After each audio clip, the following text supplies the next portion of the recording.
આપણે સમાન અર્થવાળા શબ્દો આપણે લખ્યા છે. આપણે એમાંથી શોધવાના છે એના સરખા શબ્દો. આ કયા શબ્દ છે?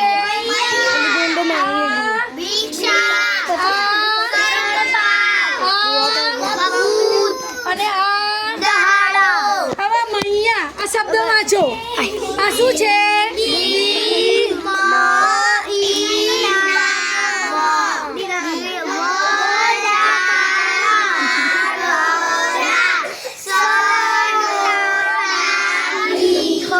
કયો શબ્દ છે?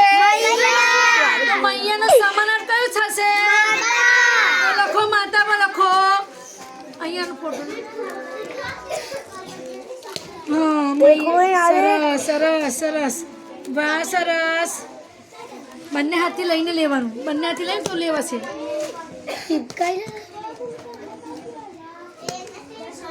લગાવી દઈ.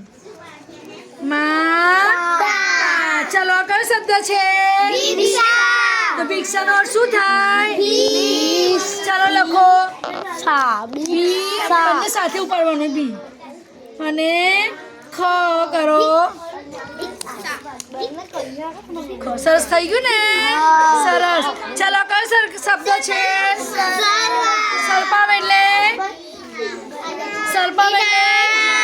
જરા બે બસીને ગોઠવો. બંને સાથે એમ કરો તો જ નીકળશે. હા, આમ છે ને.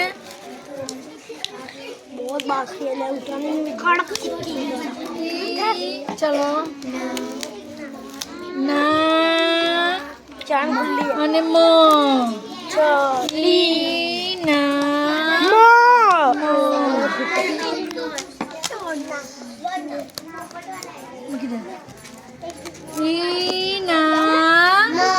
ચલો, આ શું લખેલું છે?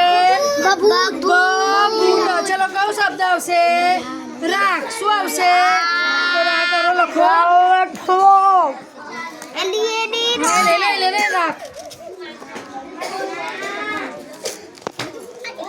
મેડમ ઉખડી ગયું. એટલે આવી તો ઉખાડવાનું. એટલે તો ખબર પડી જોઈએ ને.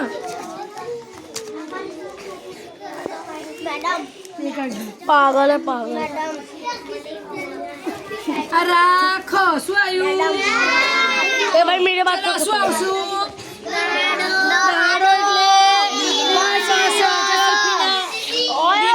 કરવાનું બેટા. કાગળમાં ઉભો થવો જોઈએ. એ રહી જાય તો વાંધો નહીં. ઓર લખાઈ લે. કેમ આમ થયું? ચલો, પછી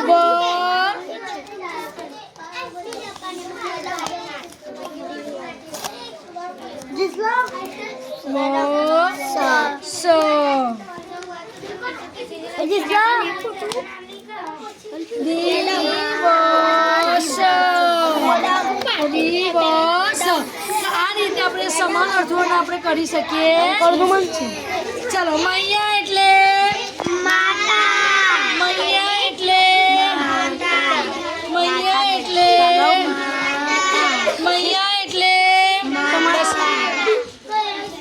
ચલો, ભિક્ષા એટલે બંધ કર દો ને.